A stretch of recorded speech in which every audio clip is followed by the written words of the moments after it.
Welcome to Storm Tracker, your eye on the storm of your Carolina Hurricanes, and your home for the best insight and analysis to keep you totally informed on what's happening with the Canes.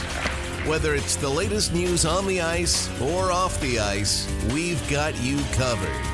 Now let's begin. Here's your host, Tom Ray.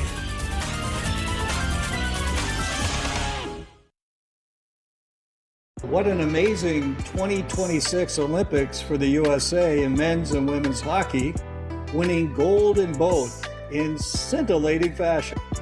Carolina Hurricanes players did well in the games, with Sebastian Aho with Finland, Seth Jarvis with Canada, and Jacob Slavin with the USA, all coming home with medals.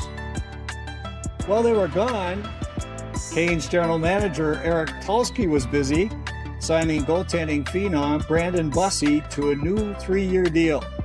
And you can expect that Mr. Tulsky has more up his sleeve before the trade deadline on March the 6th. Joining me as always to talk about this and more, and also answer some great questions in our highly anticipated mailbag segment, Hockey Savants, Aaron and Katie. Ladies. Hello there. Okay, so the Olympics. I think, we talked about this before the games. What was it going to be like? What did we expect? I was kind of hoping for some outstanding hockey, and I think we got it. Aaron, thoughts? Well, it was, like you said, outstanding hockey. I mean, how many of those final games, I lost count, ended up in overtime? That was pretty incredible. And I know that there's always going to be criticisms about these games being decided in 3-on-3 overtime, but somebody pointed out that Sidney Crosby's golden goal was 4-on-4. So, the games have always had a way of, after the 60 minutes, you got to do something to make sure that you're not tying up the schedule for the entire Olympics. And that's something that those of us that would love it if the Olympics was just hockey, we have to step back and remember it's not just hockey. They have a tight schedule for all these other events and ceremonies. And so they have to do what they have to do. But even with the 3-on-3 finishes in a lot of these games, it was thrilling stuff. It was, the more you watched, the more you saw hockey being played at its highest level in an atmosphere outside of the NHL playoffs, which, of course, the biggest difference there is that it's always 7 games, right? So, right. 7-game series. So, you have lots of chances. A game doesn't fall on bounces or luck or anything like that, and in these tournaments, sometimes they can. I don't think we saw that too much, though. I think we saw hard-fought contests where ultimately the winner was the team that got the job done. So even in the gold medal final. So it was great to see all of that. And I think that the fun part is watching people who've never seen hockey before sitting down and saying, what is this sport? And this is kind of funny. Got a phone call from my mom yesterday. And she said, so your dad's interested in watching some hockey. How would he go about doing that? Because, baseball's not going to start up for a while. Football's over and, he's ready to watch something else. So I think there may be a ripple effect from the Olympics where a lot of people are starting to say, hey, that was pretty fun. How can I watch this more often? And I hope the NHL will be proactive and capitalize on that moment. Yeah, and you had a number of players of interest for you, just not just the Hurricanes, of course, but you had some other folks from Montreal. And I thought Europe's Slafkovsky was tremendous. I thought he was outstanding for Slovakia and played really good. Yeah. He made the all-star team for, the end of the tournament. And I think he was probably one of the only players not to be in a medal round that made that team. And, something that he's had some criticism from some people said, oh, he didn't do this. And as the games got harder and they wore on, he didn't do that. The Slovakian team had a handful of NHLers compared to everyone else. Yes. And Slafkovsky is only 21 years old. Yeah. So he's just 2 years young, or 2 years older rather than Macklin Celebrini. So this isn't a player that is by any means a finished product, So there's going to be a lot more coming out of Slafkovsky, and he's in great hands with Martin Saint-Louis and Montreal. Sure. And then, Suzuki got some criticism from some people. They thought, he was just okay. He didn't. But like I pointed out to several people at the time, Nick Suzuki has played center on the top line or the second line since his third season, in the NHL, he was either one of those two lines. But since his first season, he started playing center and never looked back. He's not played on the wing since he was 20 years old. So he was playing a lot of this tournament being slotted on the wing on one of the bottom two lines. So you can't expect someone in that situation to put up a lot of points. But something I noticed yesterday, somebody did the numbers for some of these expected goal numbers, and Suzuki had a 99.5 expected goals for percentage because his expected goals themselves were 1.2, and then the goals against was 0.058. Wow. So he was playing a shutdown role yesterday, and he did a good job of it. So, those are the kinds of things that you see players take on different roles. You think, well, where's all the production? Well, he's not on the first unit power play. Come on. Sure. So he did a great job with with the minutes he did get. Sure. Katie, thoughts? Well, on the non-Kane side, I think my favorite player to watch during the entire Olympics was Martin Nečas. Oh. He was spectacular for Czechia. They split him away from Pasternak, and he was even more productive away from Pasta than he was with Pasta. And he was driving the offense. He was creating lots of plays. He was hitting his passes. He was just as dynamic as the best version that we have seen him ever be, whether it was during his time with the Canes or now currently with the Avs. He was really special, and I hope that he can translate that into success moving forward now.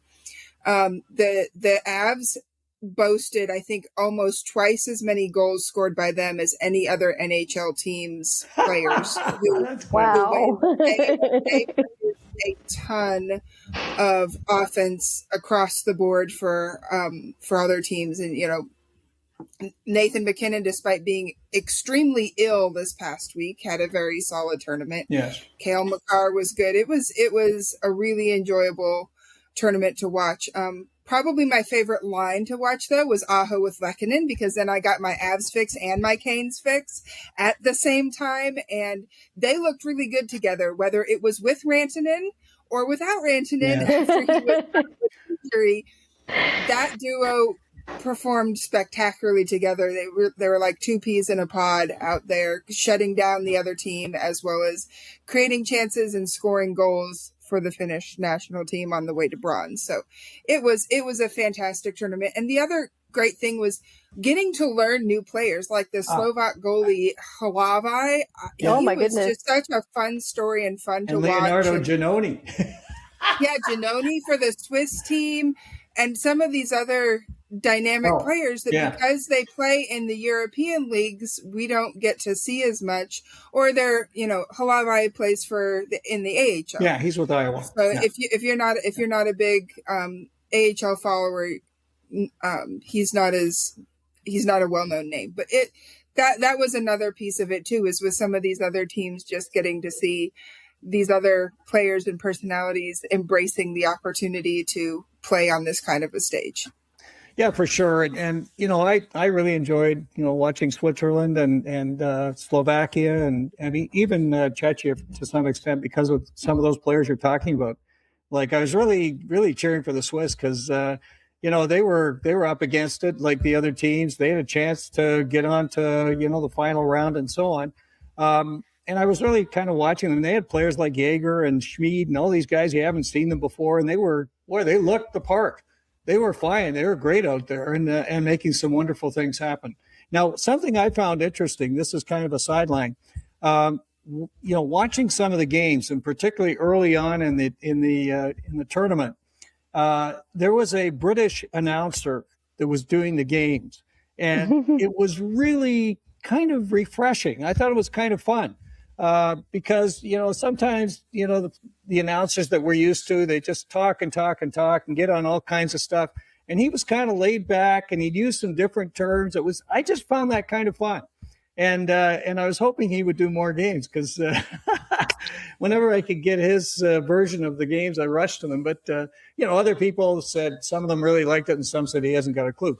Well, that's fine. But I just thought he was, like I say, he was very entertaining. So another cool thing. Hey, just to wrap up the Olympics, any thoughts on the Kane players that were in the Olympics? I think that Aho was good. I think it was a little bit of a slow start for him, but as it ramped up and the games got more important, he really showed up and was a leader for the team. Slavin was Slavin. I don't think there's a whole lot else that we need to say about him. He showed up and did what he was there to do and contributed to the team in his own unique style of shutdown defense. I think perhaps where the jury's a little more out is with Jarvis. Yeah. Like Aaron said with Suzuki, I don't think you can just take production numbers because ice time was limited, playing more of a supporting depth role, not getting the best matchups. Although he had a little bit of time on McKinnon's wing for one of those games there before they boosted McKinnon back up with McDavid and Celebrini. But I mean, I think he was there to be a supporting role and to be the cheerleader, and we all really enjoyed all of his little side quests that he had with his buddies coming in, and even the Canadian skier Cassidy Gray, who had put out that was so fun about wanting to meet him, and that just added to the experience and the atmosphere. So I really enjoyed rooting for all three Canes players that got far. And then, of course, we had Freddie and Ehlers, and they performed admirably for Denmark as well. Yeah, I mean, you know, Freddie, to me, he wasn't lights out. He was fine. I thought he was solid in goal, but I didn't see him kind of stealing any games or anything. So I'm not sure what that all means, but he was fine. Ehlers was fine. Again, didn't stand out a whole lot. He was really one of the top guys on the team. They were really counting on him, obviously, because, you know, they didn't have a lot of NHLers. So, you know, again, but they were in tough against some other teams.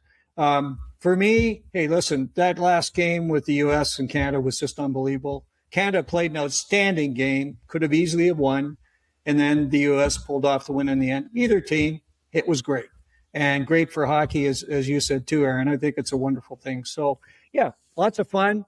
The one thing I wonder, though, is the players coming back now. So, you know, you've got this high. Like this is, you know, this is intense, right? And all of a sudden you're coming back and you know, hey, got to get out to practice tomorrow or today or whatever it is. To me, that's, I don't know. Might take a day or two for them to get back into it. Any thoughts on that?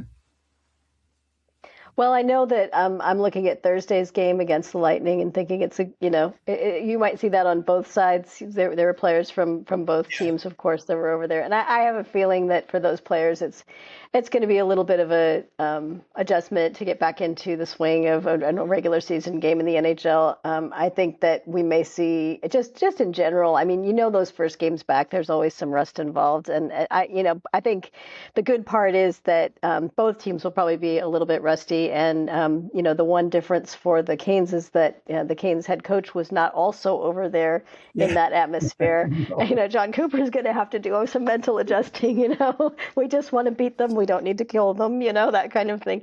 So it'll be interesting to watch that game from that perspective and just kind of see, is it more of an advantage for the head coach to have stayed focused on the NHL games, or is it more of an advantage for Cooper to be coming back from this hyped up atmosphere? We'll see.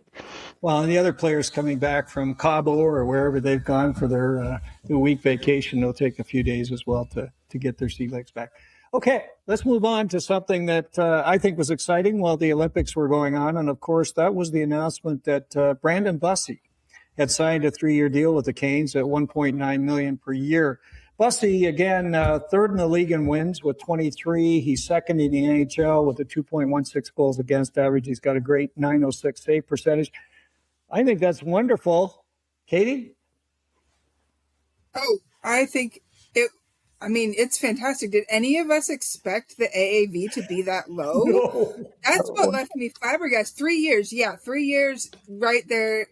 Perfect. But 1.9 million AAV? That is fantastic work. And I understand where the Canes office is coming from. Yeah. He has had an amazing season, but it is not even a complete full season, and there's no promise or no guarantee that it's something that can be sustained. And so he has the 3 years of security The Canes office has that ridiculously good AAV to work with. And then if he is able to show that, yes, this is my game, this is who I am with the Canes, this is who I can be moving forward, then in a couple of years, when there's a year left on the contract, they can revisit and re-sign him at whatever value is appropriate at the time. But for now, he gets the security, the front office gets the good financial deal, and all parties are very, very happy moving forward. And I can't wait to see what he is able to do the rest of the season, because if he can replicate what he produced before the Olympic break, after the Olympic break, and build on that even more, the Canes might have just found magic in a bottle when it comes to having the goalie they need to make it further in the playoffs than they have made under Rod Brindamore thus far. Yeah, for sure. And you know, Eric Tulsky has done this numerous times. I mean, look at some of the other deals he put together. He got Sean Walker for 5 years at $3.5 million or something. He's got Shane Gostisbehere was in $3.2 million or something for 3 years. I mean, these are great deals. Eric Robinson's deal, multi-years again at low dollars.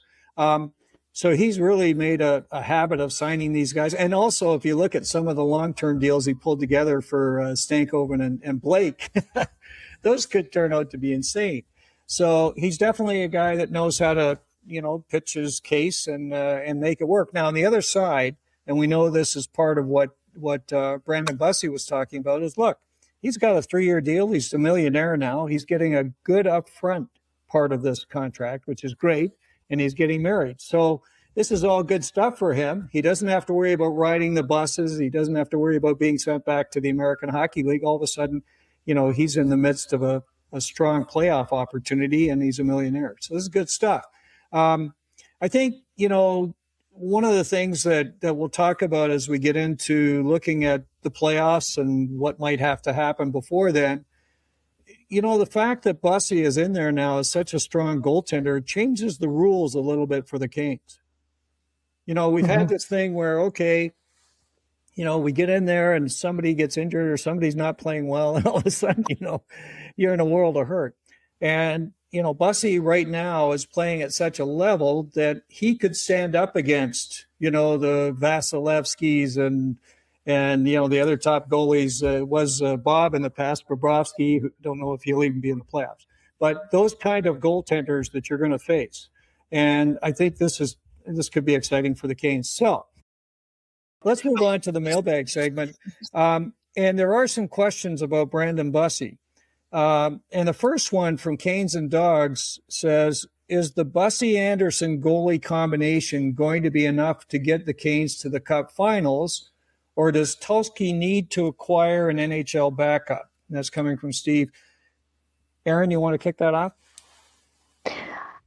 I don't know that I would answer with needs to acquire an NHL backup, but I'm sure that they're keeping an eye on the market. If something happens, if somebody's available, that might be a good person to add for, just a little bit of money or on an expiring contract. They do have some really good goaltenders in the AHL right now, so that may not be as big of a concern. And they're certainly not going to spend draft picks or other resources on someone that isn't going to help.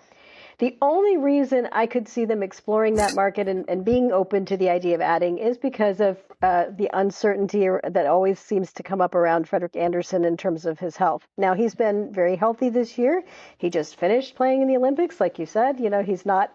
we're not seeing any signs of trouble from him in that regard. So they wouldn't get someone to, that they want to bring in as a replacement for Freddie or anything like that. But if they wanted to have somebody else besides their options that they currently have in the AHL, in case Freddie were to go down with injury, especially with Kochetkov out, I'm sure they'll consider it. I don't think it's a priority. I don't think it's a priority at all, because I think that, we've had, I believe Caden Primo has been doing very well. Oh. And I think that, some of the other ones that they have down there have not been slouches either. So they're probably comfortable, I think. That's my take. Well, Caden Primo, just to mention this, he's 10-0 in his last 10 games. His numbers are they're gaudy. They're incredible. So he's doing what he does in the American Hockey League. He's just playing outstanding goal. And so, it's a tough decision to say, hey, are you going to make a deal and give up a draft pick or something when you may have somebody in the house that can, step in a situation and be a backup? Because clearly, if somebody goes down, the other person will be the go-to for sure. Okay. I think that's pretty well, covers that one. Here's a second question about Brandon Bussey. It's from Cody, and he says, if Bussey turns out to be a Binnington situation and finishes the rest of the season at the level he's currently at and does well in the playoffs, does Andersen get a cheap extension? Is alternating starts for Kochetkov, Bussey a non-question? Katie? So this is for next season. Yeah, for next season, I don't see them extending Andersen. I think as much as we love Freddie and as much as he has done for this team right now, or in the past seasons, that it's obvious that age-related regression is pretty solidly upon him. And even for a year, the Canes don't want to carry 3 goalies on the roster for an entire season. So that's not going to happen. So I think the likelihood is that they're going to be looking at Bussey and Kochetkov sharing the net, unless Bussey just continues this amazing run and takes them deep or earns himself that starting role outright. Yeah. But and then it'll be on Piotr. It'll be on him to say, look, I deserve my ice time too. I deserve my opportunities to start, and he's gonna back up whatever statement that is with his play and go from there. But I don't really see any kind of goaltending move being made this summer. I think they're very happy with the duo they've got. And I think that the budget that they have them at is going to be a key part of moving forward, because Kochetkov only has the 1 year left on his deal. And I don't know that he has proven himself to the extent to where he gets extended this summer. I think they want to see what he's able to do with another season now that he's got the hip issue fixed. And then they can talk again come the following January, whatever, depending on what he demonstrates for the team. But at least next season, 2 goalies under $4 million total. I think the Canes are just going to run with that and then address the needs as they arise, should they need to. Yeah, I mean, I think you're right. I think at this stage, they're in great shape. Now, interesting thing about Piotr, now he was, his surgery was December 29th. So I don't know what the term is for him to rehab and come back. We haven't heard anything on that, whether or not it's a 6-month or 12-month or whatever it is. But if it was a 4-month situation, he could possibly even be back by the playoffs. So it's kind of interesting. We don't really know. We haven't heard much about that. They just said he's out for the season, but who knows what that means. And of course, again, next year, he's going to have to, based on what Brandon Bussey's doing, he's going to have to earn his playing time for sure. I don't think there's any question. But one thing that we also know, and this is something we forget a little bit, is that sometimes when Piotr's on his game, he is amazing. I mean, remember we had those periods where he was lights out. So, if he can get back to form and you've got those two guys, sharing the load, it starts to get pretty interesting for the Canes. Okay, so let's move on to our next question. It's a good one from Rachel, Queen of the Puck. Who is the one prospect you absolutely wouldn't want included in a trade? Now, one thing about the Canes we all know, is that the Canes are loaded with really, really top prospects. I mean, loaded. And, you start to put the list together and it's quite large. And one thing that I just want to mention as we go into this is, of course, there are a number of Russians that are in that group. And they're, quietly in the background. We don't hear a lot about them, but I can tell you that there's probably 4 or 5 that are going to get a lot of attention because there's some really young, talented players there. So, Aaron, what are your thoughts about that? Who do you not want included in a deal? Well, I hope I'm not mentioning someone you two have already talked about and decided on, but for me, and this is going to surprise a few people probably, but the prospect that I do not want the Canes to trade, at least not right now, is Charles Alexis Legault. Oh, okay. Yeah. And I know that that's probably not on anybody's top list. You're not looking at that going, well, why? You know, because you've got some guys that are superstar potential and all this. But Legault is a very solid shutdown defenseman who plays on the right. Yeah. And the Canes are going to need that player. And he's also big, and he's also got an edge. He's got that meanness to his game that the Canes lack in a lot of areas. And I look at how many left shot defensemen they have and their ages, you know, the younger ones, because we you know who we have on the left. Obviously, we have Jacob Slavin, but there's going to be some time, and as time goes by and some of these roles change and people move around, you're going to need someone who has Legault's ability to do that and to play that role and to play that role on that side. I know it's not the same player, and we're not talking about any kind of thing like the same situation, but I think about how valuable Brett Pesce was to this team. Yes. And Great. I think that Legault is going to be that kind of player when he does make, and when he was up with the team prior to that unfortunate injury, you know, he played he fit in so seamlessly. You didn't notice him. And that's what you want from a defenseman who plays a defenseman game, you know, the not the puck moving, not the offensive superstar, but the guy that's shutting things down quietly on the back end. That's exactly what you want. So to me right now, I think a lot of people would be willing to throw him in and say, oh, we won't need him. But I think that they will need him. Right-handed defensemen are not exactly common in the NHL. Yeah. And he's such a good shutdown defenseman. So that's my pick. No, I think he's a great pick. I mean, for sure, Charles Alexis Legault has proven that he can, you know, play in the NHL. And, you know, prospects are prospects until they get in and start to deliver. That's another story. But, yeah, I think Charles Alexis Legault, for sure, is definitely a great prospect. Katie, who's on your list? Legault would definitely be up there. That's for sure. So the one that I would want to keep, going off of what Aaron said, is another right-handed defenseman in Joel Nyström. He's already proven success with the Canes that he slots in, and a lot of the talented players that project higher or more skilled, and on the forward end of things, there's too many roadblocks for them. Yeah. There's too many similar style players with the Canes in those positions, and so you'd have to do a major roster shakeup to find a spot for them.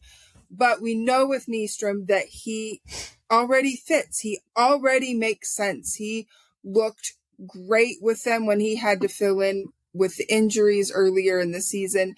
I particularly liked him with Nikishin. The two of them seemed to read off of each other well and balance each other with their style of play. So I think he's the one that I would like to see them hold on to, because he's already a fit with the team, already a known quantity in the locker room. And you hate to give something like that up when you have a guarantee of somebody who can help the team moving forward. No, I agree. I think, you know, I've talked many times about Joel Nyström. I think he's a great guy.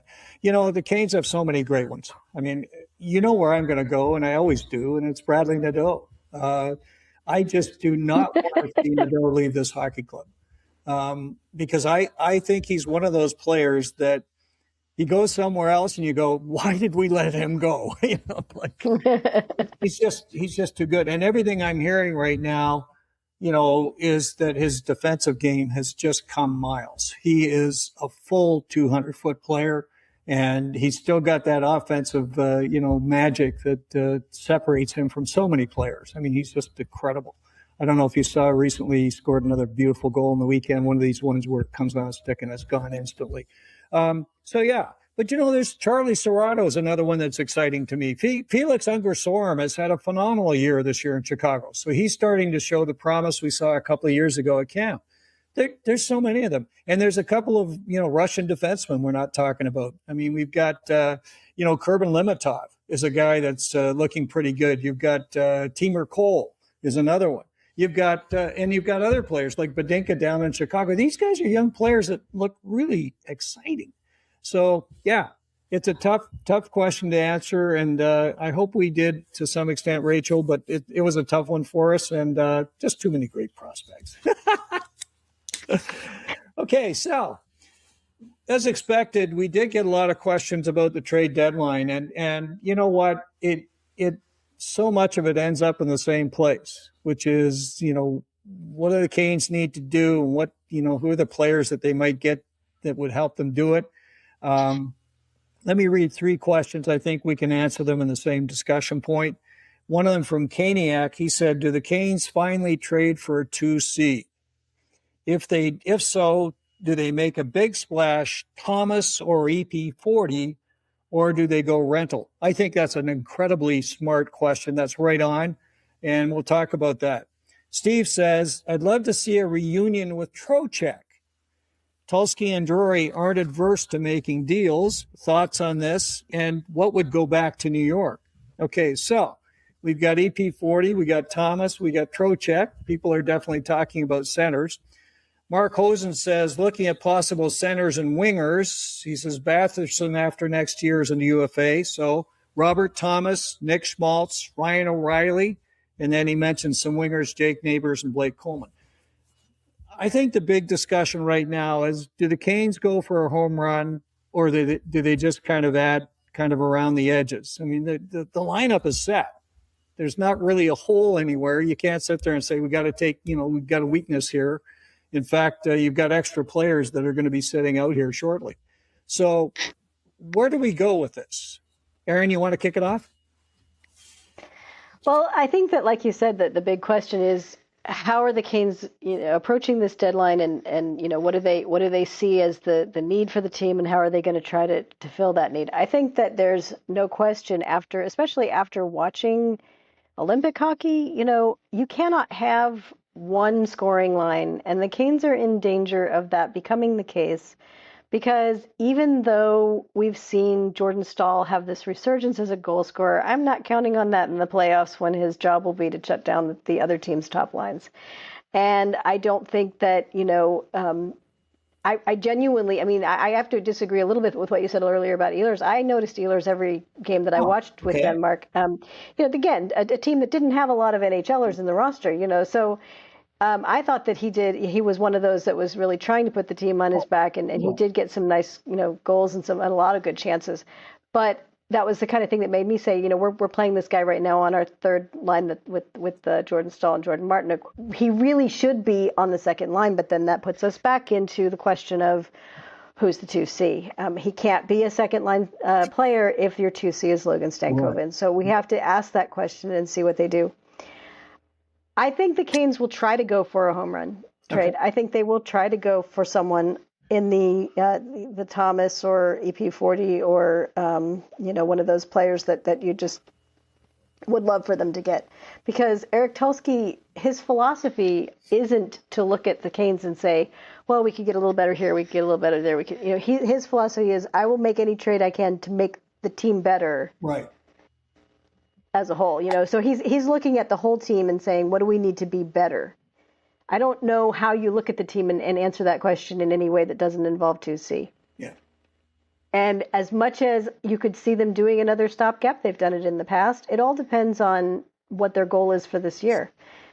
They're going to have the opportunity to go into the playoffs in the East with the very strong likelihood that the Florida Panthers will not be a factor. Right. You don't want to squander that opportunity. So I think that they will try to make a big swing. I think there's obstacles in the way of getting Thomas, for instance, or of getting Elias Pettersson. So I don't know that they'll be able to do it. And then do they fall back on one of these other guys? And that's, I think, the conversation that will happen at that point. But we're only 11 days out from the trade deadline. All of this has to happen fast. Well, a couple things. Now, Robert Thomas, he's $8.1 million to 2030-31. He's a right shot centerman. That's attractive. He's solid in the faceoff dot. He's got a 53+% faceoff career number, so he's very strong there. He's a guy that had an 86 and an 81 point season. So, he can play, right? Now, one of the questions is, what would you have to give up for a Thomas? And there was an interesting thing in the Athletic today where they were talking about what the trade might look like. And there was a discussion that one of the packages had Logan Stankoven, Alexander Nikishin, and a first-round pick or Bradley Nadeau. Okay, now, that's, Craig Button said, no way, Nikishin's not going anywhere in a deal like that, and I thought that's great. Corey Pronman said they may want to do Stankoven and Nikishin, and that's it, okay, to get Thomas. I don't see Nikishin in any way going for a deal for Robert Thomas. Okay, so Thomas is a good one. Okay, that's fine. Now, what about EP40? He's got $11.6 million to 31.32. So this changes the rules a little bit because it changes the rules on the deal. Okay, and we'll talk about that a little bit more in a minute. He's 6'2", but he's under 180 pounds, so he's not a heavyweight out there. Actually, Thomas is over 200 pounds. So he is a solid player out there. So that's a difference. The deal with EP40, he could move. Vancouver's trying to get something done. Thomas Drance, again, the Athletics said today they're really trying to get some deals done. So we know the Canes have had interest in EP40 before. So those are the two big hitters. What are you thinking about this from your side, Katie?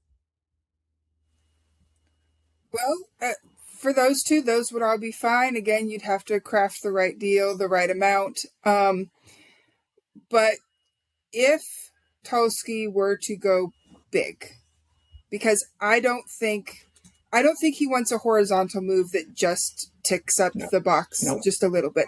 He would want a massive move. So you look at the teams that are, for all intensive purposes, looking like they are on the outside looking in, whether it's the guaranteed types or the ones that just, they're within 6 points of a wild card playoff spot, but the likelihood of them leapfrogging everyone ahead of them and catching up to the ones that are already in the spot are slim to none. Right. And you look at contract situations, it would be a wild shot. But then again, Tulski's been known for these. Just look at last year, like Rantanen. A wild shot of somebody who might not want to re-sign with his team, who is a center, who would significantly upgrade the Canes, would be opening discussions with the Toronto Maple Leafs for acquiring Austin Matthews. So here's the thing. Is it likely to happen? No. But, I mean, I didn't think the Rantanen deal was going to happen. I thought he was happy in Colorado. I thought the team was going to do whatever it took to keep him, and it didn't happen. But you look, Matthews only signed a 4-year extension. Yes. The idea was, let's see where this is going to go, but I am not committing long-term to this team. Right. And the wheels have fallen off of the bus with that core. Well, the core four doesn't even exist anymore because Marner left. Yeah. And the team is struggling. And I really think that the Maple Leafs are at a pivot point in their organization. Are they going to try and make it work and risk another decade of mediocrity? Or do they say, this is a good, solid draft year. We're already in a tough position. Let's get the value where the value is to be had and move forward by finding a deal for Matthews. And of the teams that are in serious contention for a cup, because he does have a no trade clause. Yes. That is, or no movement clause. That is something that you have to keep in mind that he would have to say yes to. So assuming he would say yes to coming to Raleigh because the Canes are one of the premier playoff teams moving forward this season and the next couple.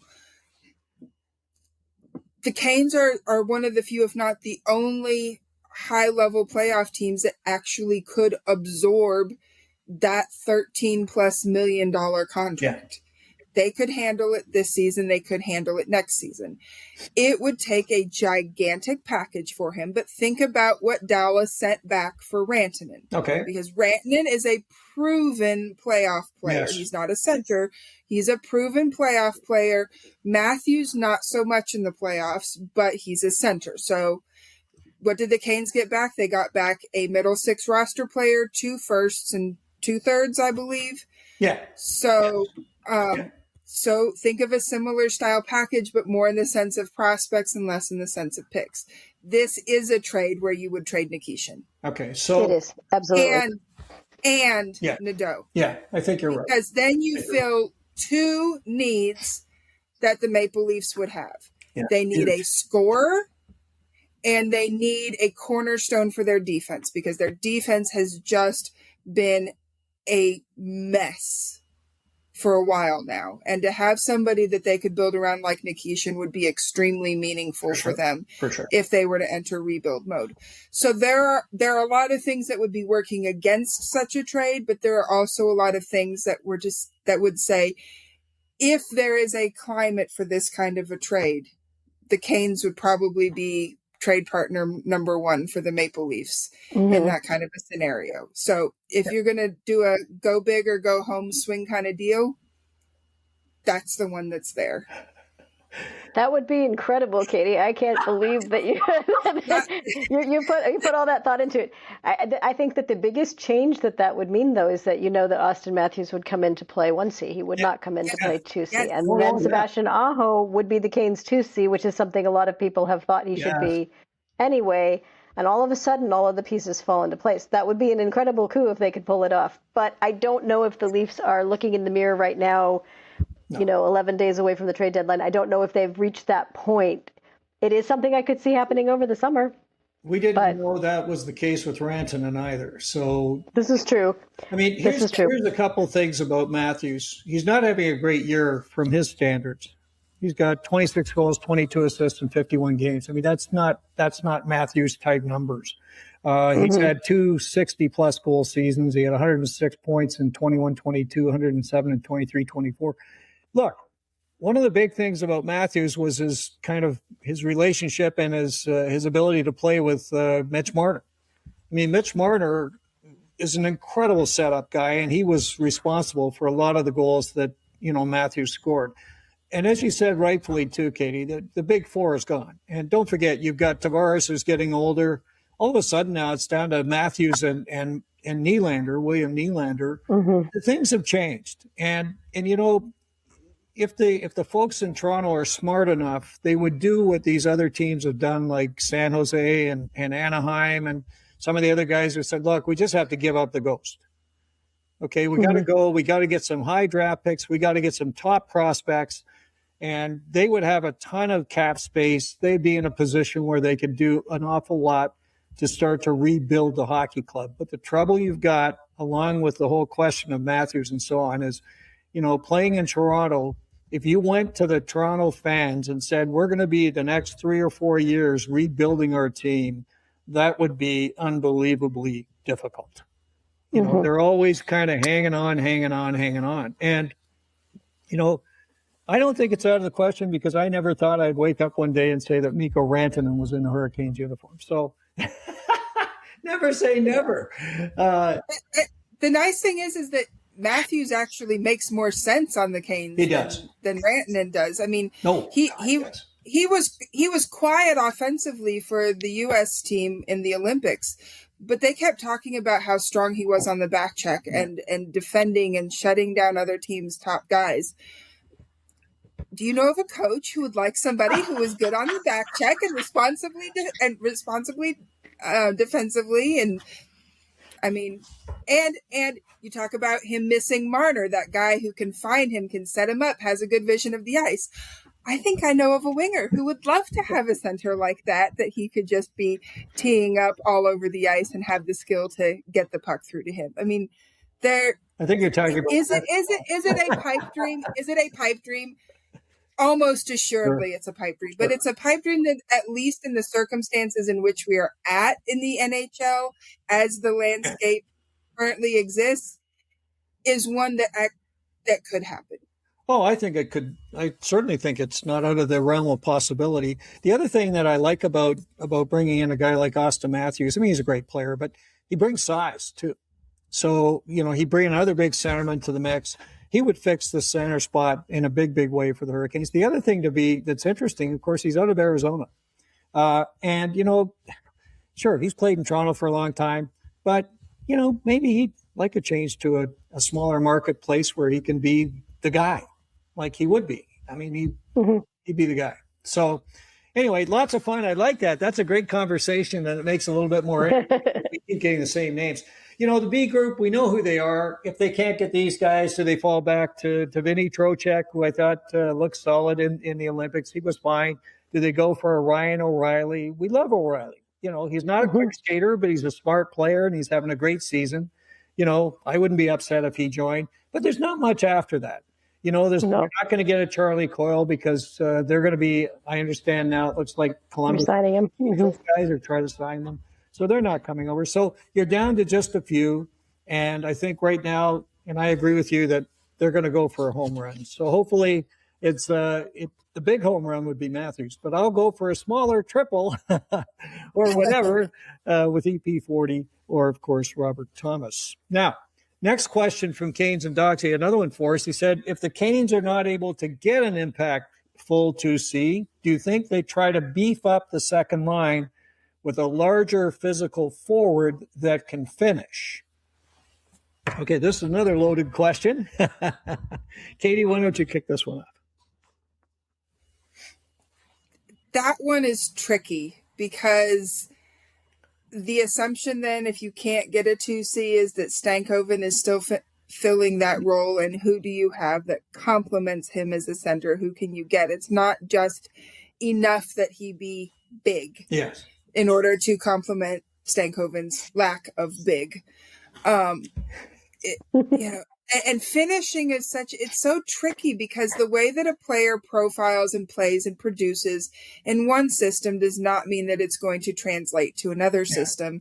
And it feels like that's doubly true for an identity like the Canes have that is so particular and unique to them. Mm-hmm. It doesn't mean that someone can't be a good winger elsewhere and that they can't come in and be successful here. I just think you have to be a lot more selective. And right now, I don't have a clear-cut trade target of somebody who is going to be substantially better than what the Canes already have. And if we know anything about Tulsky, he's not interested in horizontal moves. He wants vertical moves. Yeah. And that's just kind of where I'm at right now. Maybe somebody comes up in the next week goes by and the playoff picture becomes a little bit clearer and somebody becomes available that wasn't there previously, but someone like a McMahon or, obviously Tuck isn't available anymore because you're not kidding. The Sabres are doing great. Coleman has been brought up as an option. I don't see these types of players, at least in the conversation that exists right now, as really being a big enough impact to make it worth giving up those assets to acquire them. Well, the list that is played right now, of course, Patrick Laine, he keeps popping up. People keep saying Laine, and I don't see any possible world for him. Evander Kane was mentioned the other day. Why would we want Evander Kane? Bobby McMahon, you mentioned. Tyler Bertuzzi. Bertuzzi was mentioned the other day from the Blackhawks, okay? And he's got 25 goals, but he's not the guy you want to get. Now, the one person, and I will kind of disagree with you on this one, there is a forward that I think would move the needle, and that's Jordan Kyrou. I'm a huge Jordan Kyrou fan. He had three straight 30-goal seasons. He's a solid defensive forward. This guy has really turned it on. He's got 5 goals and 7 assists his last 8 games, and they are going to move him. That's the word right now. They think a change of scenery is what's needed, and they want to get whatever value they can for him. I think he moves the needle for the Canes on the wing. Okay, he doesn't fix the center ice spot, but I think he's a better winger and more proven winger than some of the guys they have right now. Okay, so if they ended up with Jordan Kyrou, I would not be upset. Okay, that's where I kind of sit right now. In fact, I'd be ecstatic. So, you look at the whole scenario and you kind of say to yourself, gosh, you got to get someone like EP40 or you got to get Robert Thomas or you got to get Jordan Kyrou. Don't bother with the rest of them. And if you can, for goodness sakes, get Austin Matthews. But that's where I kind of said, Aaron, what are you thinking right now? Well, I think I agree with you about most of that, that kind of take. I mean, I don't see the Canes looking for pieces that they can pick up around the edges to maybe fill in here or there.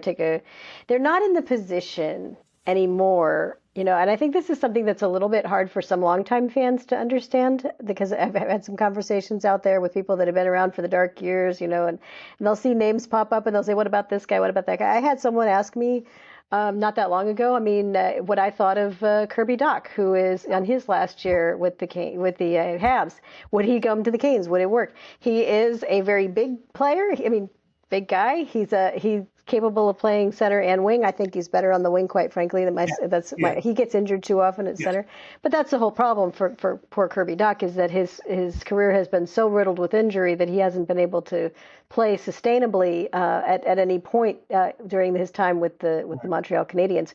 So those are not the players and I understand where they're thinking, because they're thinking, well, a few years ago, a young guy like that just turned 25, big kid, maybe he's got, now that he's finally healthy, the Canes might have been all over that 3 years ago, 4 years ago. They're not that now, because they don't need to be. They don't have to fill those slots with players that, are worth the ticket, worth the reclamation project. There are other teams that are more than capable of taking that risk, because they're in that, what they like to call that mushy middle, where you're not good enough for the playoffs and not bad enough to be drafting in the top 10.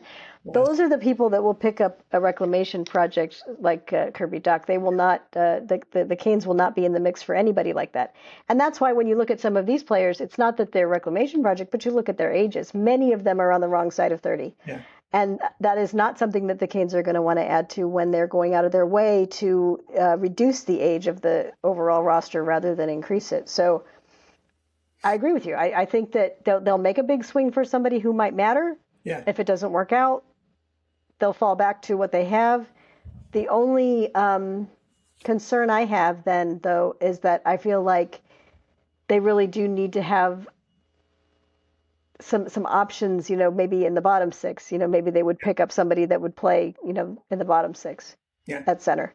Because if you're going to have Logan Stankoven as your 2C, you're going to need some extra depth in case something happens. Because right now, if any of the centers go down, you've got KK in the press box, who we all know that situation, but you don't have somebody who can come in and play and take those minutes, if by, some horrible twist of luck, Stankoven or Sebastian Aho even was to be injured. You don't, or Jordan Stahl. Yeah, you don't have. Do you play Mark Jankowski in Stahl's role? I don't think it's going to work. So I could see them going, if they can't make the swing to bring home the big centerman, I could see them looking for a depth centerman. Yeah, sure, but I can't see them. I can't see them wasting money and resources on what you've termed the B group. Yeah, the interesting thing, we talked about this before too, Aaron, is they do have $40 million in cap space. Okay, so True. This is ridiculous, right? So they're sitting there, and frankly, it puts them in a position to do a big deal with big dollars. Okay, it's kind of and the other thing we know is that the Canes have so many of these prospects. Goodness gracious, they can put together a deal like you wouldn't believe. So I think they're in a position that, Eric's got all he needs to make something happen. And he's shown in the past he has no reluctance to do that. Now, he talked about, a young player that like Kirby Dach, there's Shane Wright with Seattle, but the problem is the Kraken are right in the middle of things. And, right. They've been talking about Wright as being possibly available. I could see a deal with the top prospect from the Canes going there for, Shane Wright. Okay, I'm okay with that. I think he's got some work to do, but he's got some upside. And he's very young, like he's 21 or 20 or whatever he is. But those guys aren't available usually, so it's tough. So I think we hang on to see what it's going to go. Ed Helinsky asked a similar question. I wanted to just give him a shout out on this too. He said, "What moves, if any, should the Canes make when the season resumes to the trade deadline?" So what should we be doing this week? And we've talked so much about this. And I think right now, I'll be disappointed if I don't see something relevant. Because I think that's what the Canes need to get over the top. I think they need something. They need a boost somewhere, a player that, can make a difference in whatever way they do. And some of them will make more of a difference than others. But boy, it's an interesting conversation. And of course, now that we're back and discussions are going on and trades are going to start to happen, I'm sure we'll see something in the next few days. Not necessarily with the Canes, but certainly a trade of some sort. You'll start to see, things open up a little bit.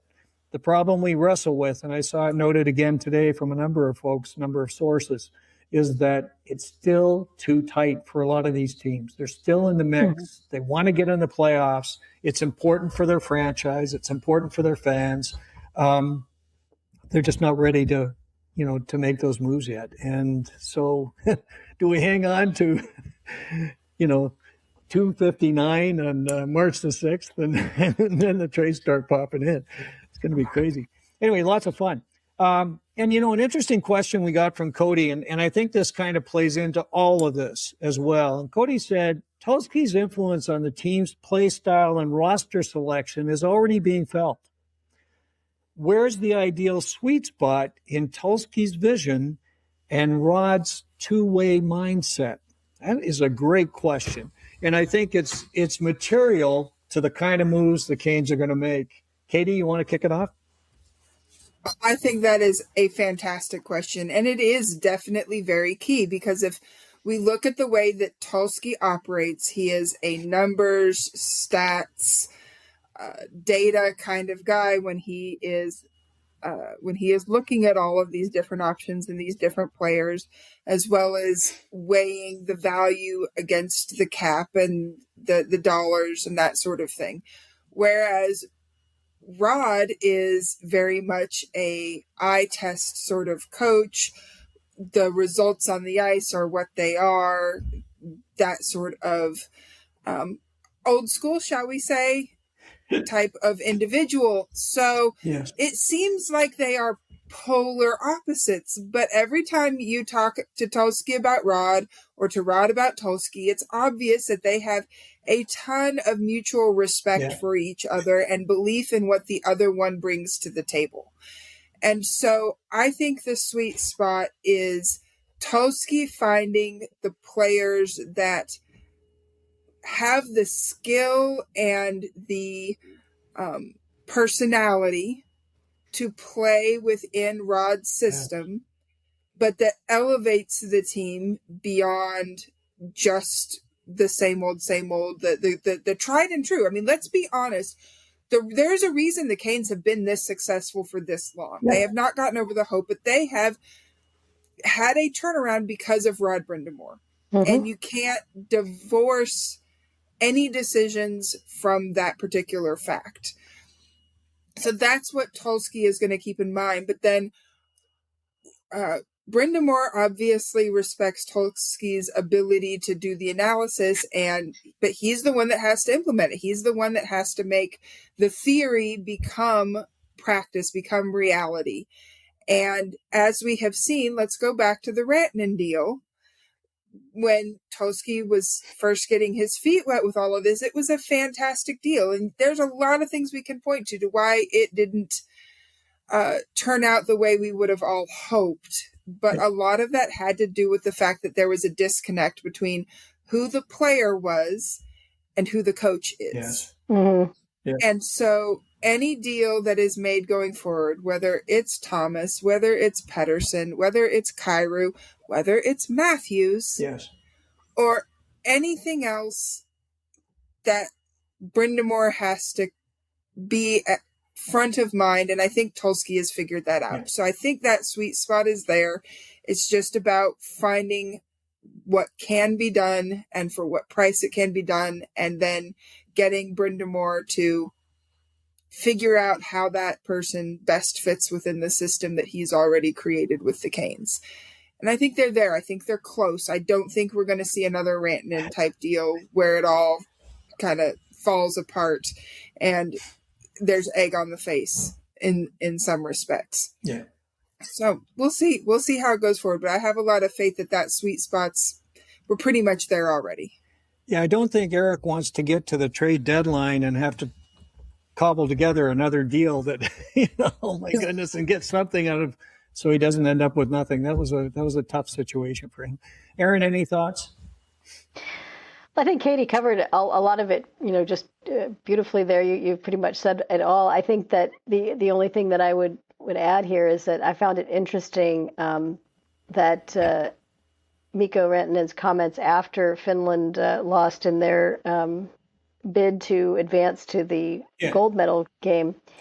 And he said that, you can't generate offense when you're spending the entire game in the defensive zone. And that is kind of a true thing, So if the team was really at that point in the game, there were a lot of people criticizing Team Finland in that specific game for turtling with a lead, essentially. For they were up 2-0, and then they decided that the best thing to do would be to protect that 2-0 lead, and then all of a sudden it was 2-1, and then we all know how that ended up happening. So I thought about that because I thought, there are times when I believe that is something we see in the Canes. How many times have we seen them take a 2-0 or 3-0 lead? Yes. And this season alone, how many times have they gone in with they've had a 3-0 lead, and then they seem to kind of say, okay, well, now our job is just to play defense. And I don't think that's necessarily coming from Rod, because I don't think he sees it that way. But I think that that's the natural result that you get when you create a defense-first mindset, is that, well, we've got our goals. We don't want to risk, trying to force plays and make more goals happen. We got, 3 lucky bounces here. We're up, we don't want to rock the boat and, be forcing plays aggressively in the offensive zone. And then, that doesn't work and the play goes the other way.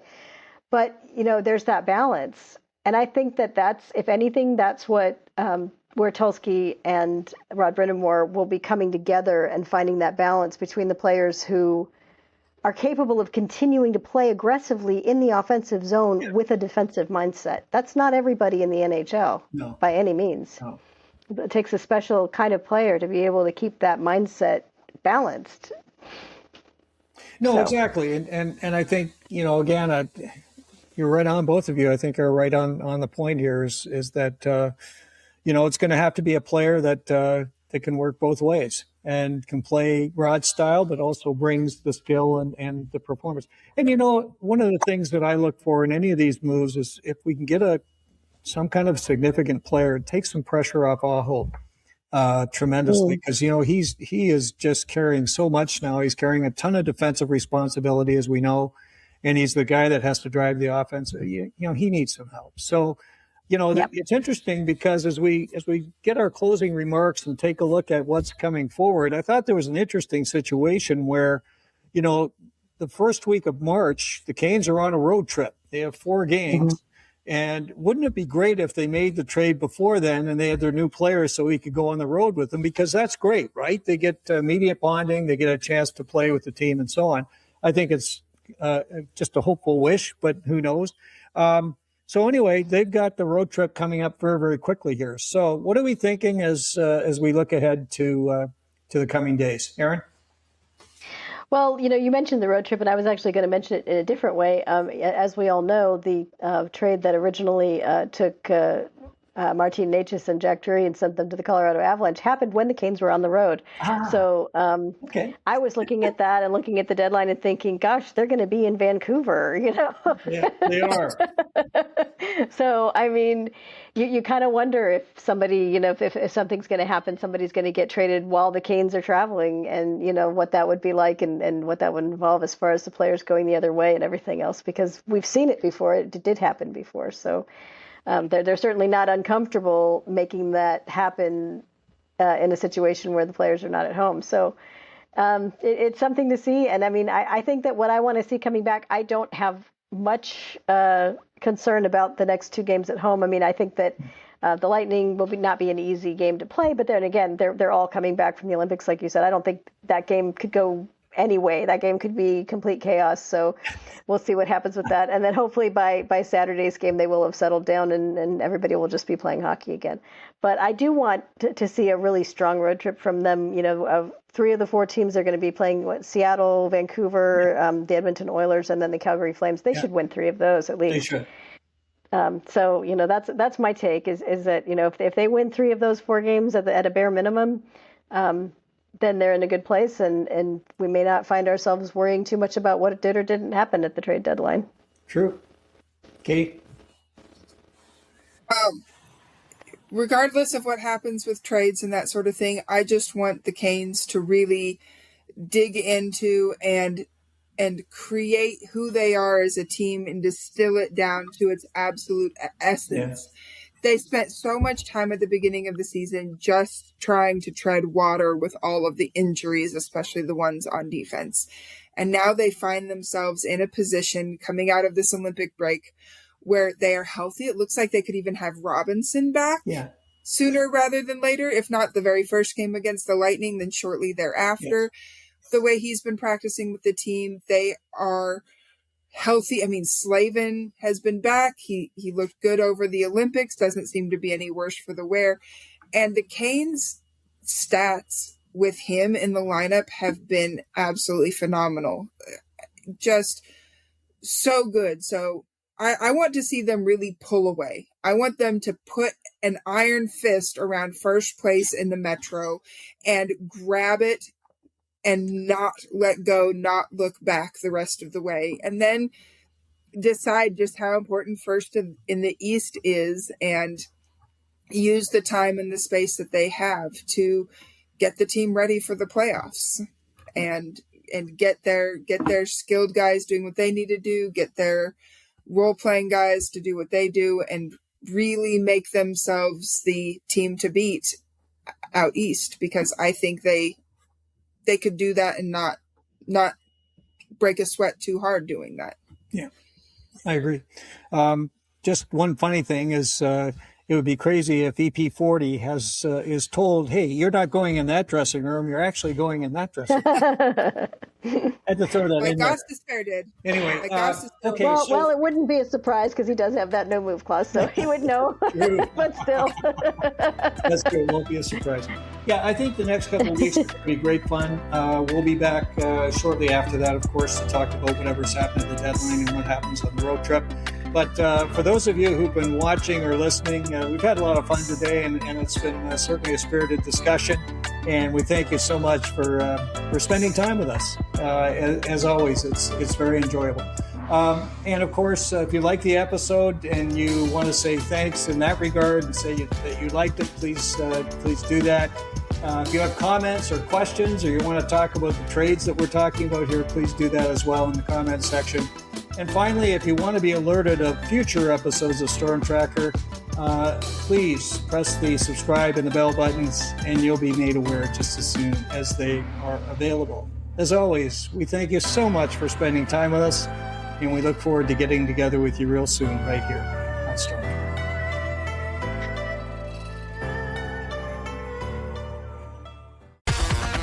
Thanks for listening. Be sure to like, subscribe, and tell your friends for everything with the Canes. You need Storm Tracker.